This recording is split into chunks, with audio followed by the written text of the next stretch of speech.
So in question 2, it gives you two Lewis dot structures, and it asks why the diagram on the left is going to be a better representation than that on the right. Well, if I'm comparing Lewis dot structures and trying to say which one's a better representation, I know I have to be using my formal charge.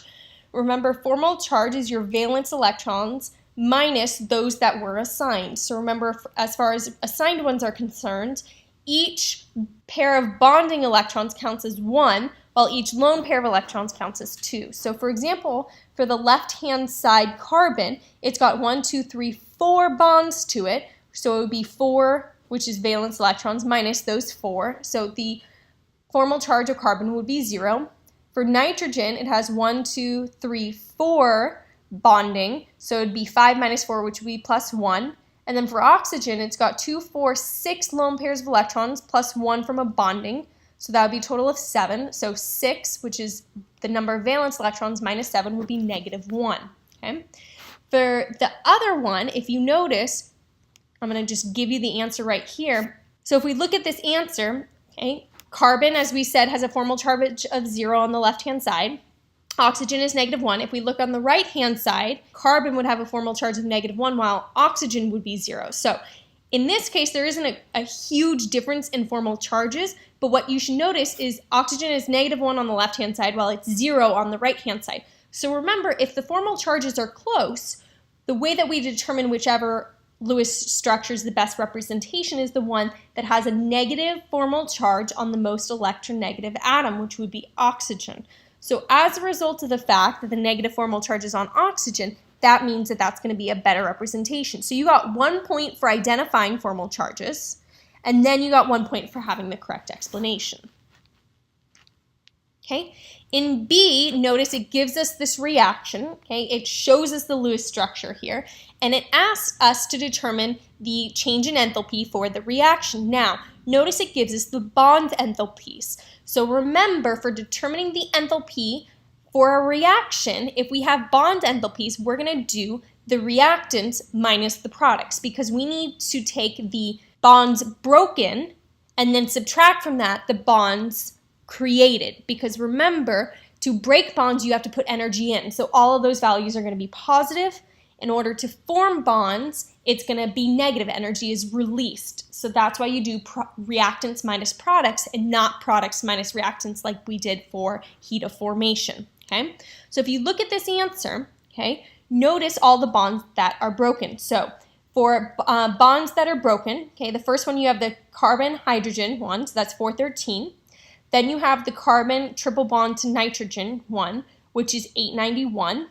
Then you have the nitrogen to oxygen one, which is 201. Okay, so those are what are broken, so those are going to be positive, and then you're going to subtract from that all of the bonds that are formed for the products. Okay, so you've got your hydrogen-nitrogen bond, your nitrogen double bond to carbon, carbon double bond to oxygen. Okay, and then you just have to subtract the two. So you're going to take 1505 and subtract from it 1751. So notice your enthalpy change is negative 246 kilojoules per mole.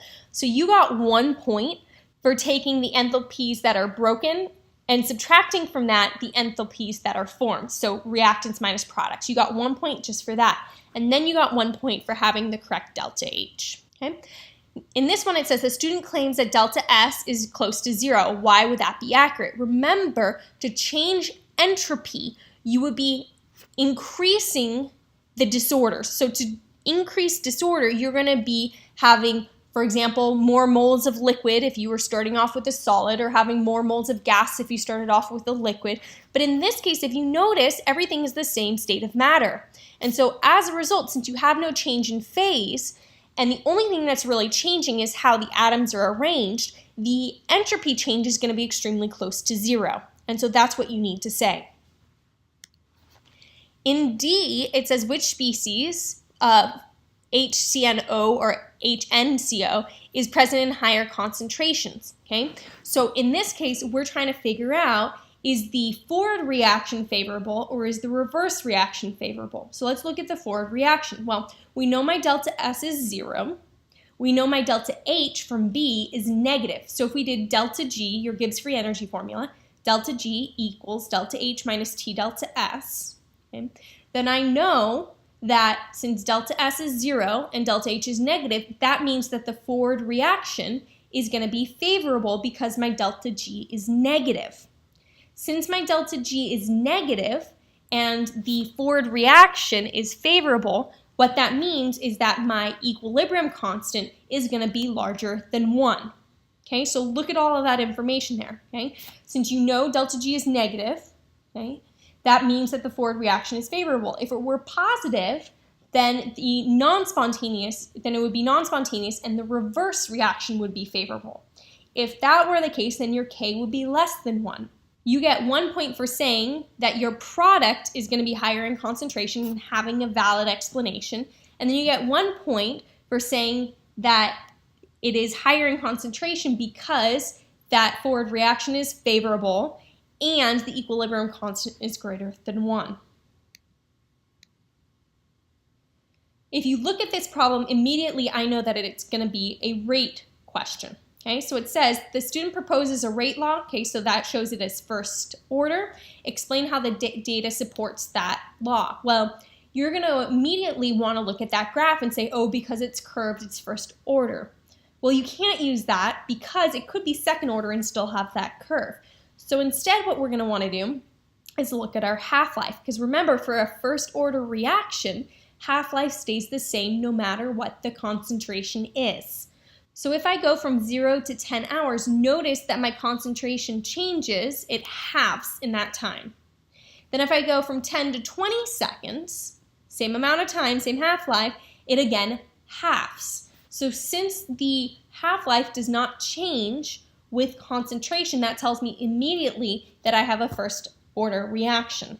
Okay, so you got 1 point for explaining that properly. It has a constant half-life. In II, it says using the proposed rate law, determine the value of K. Well, since I know that I'm first order, I can use the formula T half equals 0.693 divided by K. Well, I know what my T half is. It is 10 hours. Okay, so since I know that, I can actually calculate my K very easily. So I do 0.693 divided by 10. Notice my units are hours to the -1 because it's going to be a first order reaction. Okay, make sure not to put seconds to the -1 because if you notice, you get 1 point if you have the correct answer and if you have the correct units. Okay, so you can do it that way, or if you notice, you can use your ln formula and plug into any two values you want to solve for K. So it's totally up to you what you want to do. So in this question, it says the student learns that the decomposition reaction was run at a pH of 13. Briefly describe an experiment, including the initial conditions that you would change to determine whether the rate of the reaction depends on the concentration of OH.